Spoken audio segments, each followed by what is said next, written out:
Hello and welcome again to this edition of Phi TV. I'm your host, Brad Swanson. We are coming to you just a few blocks from Florida's capital in the Phi TV studios. We are joined today by none other than Representative Juan Fernandez-Barquin. Welcome to Phi TV. Happy to be here. All right, so we're starting session. Today is the first day of the 2022 legislative session, and we get to have you on, and we're grateful. So we're going to get right down to it. How did you get into this legislative process? Wow. Well, as a child, I was always interested in politics. Really? Yeah, I was. Okay. Yeah, I was waiting for a punchline, but no. Okay. I was one of the few in high school who could name who the Speaker of the House was. Oh, cool. Who the whip was, and yeah. So I mean, I always had an interest in it. I served as a court-appointed attorney coming out of law school, and it really opened up my eyes to several needs in our community. Right, and I saw that there was a possibility of running for office and a seat opening up, so I decided to run. I love it. Now, did you serve in a city or a county capacity before doing the legislature, or you just jumped right in for state office? I just jumped right in for state office. I love it. Oh, that's exciting. Okay, so you run the whole campaign, you get up here, and you've been here, are you in your sixth year? Fourth year. Fourth year of serving. So when you think of your accomplishments, what are you most proud of since your time being in Tallahassee and serving? I think that's a great question. In total, I think the best thing that a representative can do is be responsive to the needs of their community. Right? So it's whether it's asking for appropriations or specific policy bills or filing amendments on certain bills to make those bills better. I would say there isn't one specific bill that I would look at and say, I feel like this embodies my career so far. There's so much every year, right? There's so much every year, right? But I would say just overall, just my responsiveness, I think, is what I'm most proud of, because I think that is the most important thing. Whenever I hear stories about constituents not responding back, elected officials not responding back to constituents, I mean, I think, I don't want to say it's offensive, but it's one of these things that if you're in office, you should be responsive to your constituents because they're your boss. You know, it's so funny in this process, those of us who are lobbyists as well, we think about who we meet up here at this time, but by and large, everyone that comes up here, we say, what do you do when you go back home?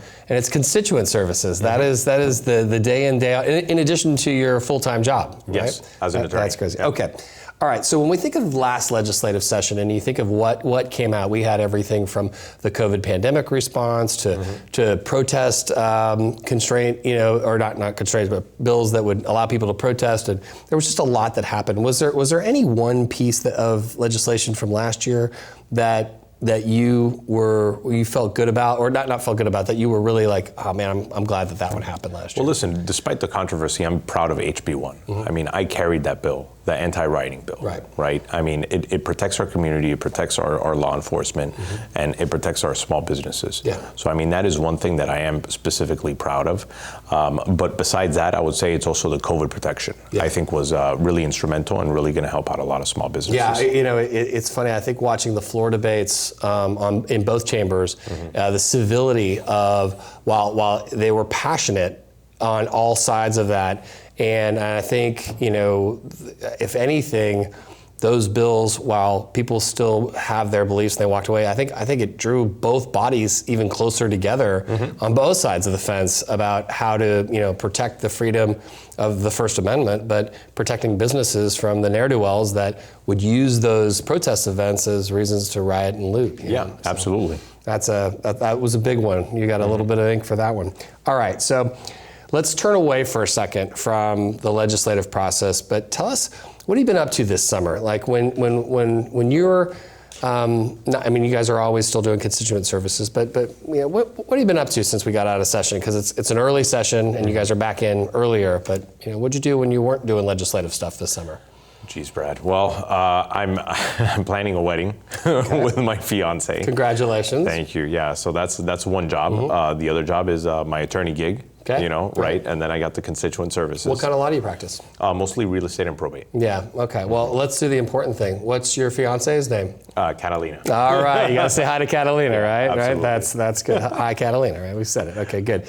All right, so as we look forward to this next session, What do you think over the summer, whether it was federal issues or anything, what do you think is going to impact this 2022 legislative session most in your mind? I think the budget. Yeah. The budget, for instance, but in a positive way. I mean, the federal government has sent down a lot of money, but at the same time, my concerns are from a national level, the inflation that's going to come as a consequence of that, right? So, I mean, it's wonderful that we're going to be able to fund a bunch of services, but when you step back and you take a look at the big picture from a national level, we're going to have massive inflation. And I think that when the party stops, interest rates are eventually going to go up. Well, I think the body that Florida has elected has historically, when these challenges can be seen, it seems like these bodies of leadership are very proactive on saying, hey, let's put in some protective measures and laws that can help Florida to weather that storm. And you think that's going to be on the tips of the tongue of everybody in the House and the Senate? I think eventually, yeah. Absolutely. So we have that. We also have the issue with masks in school, right? So, I mean, you're turning on TV and you're seeing massive events of individuals together, you know, whether it's football stadiums or baseball stadiums, people without masks, right? And we're still masking children. So that's another thing that I think is going to definitely come to the forefront, are masks in schools. We have also the vaccine requirements in businesses. We're going to have a full plate here, and also the condo association issues with Champlain Towers. I mean, that hits me. It's very close. It hits me very close to home. That was not very far from my district, and there's several condominium associations in my district. So that's going to be something else that I'm sure that we're going to be tackling under the leadership of Danny Perez. That is a huge challenge, and that'll be one that I know we'll stay focused on the legislature to see there.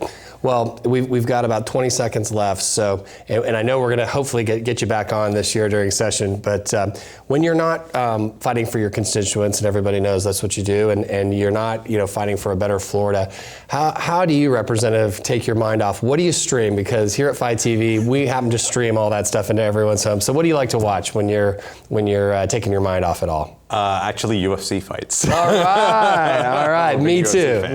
All right, good. Well, we'll have to get together for the next fight or compare notes on who we like. So, well, thanks for coming on. Thanks for taking time to be with us and our viewers, and we look forward to you in the legislative process this year. Thank you. Always great to see you, Brad. Thank you, sir. Appreciate it. Thank you. That's all the time we have for this episode of Fight TV. For more great interviews like this one, make sure you hit us up on our social media feed. And for now, thanks for tuning in.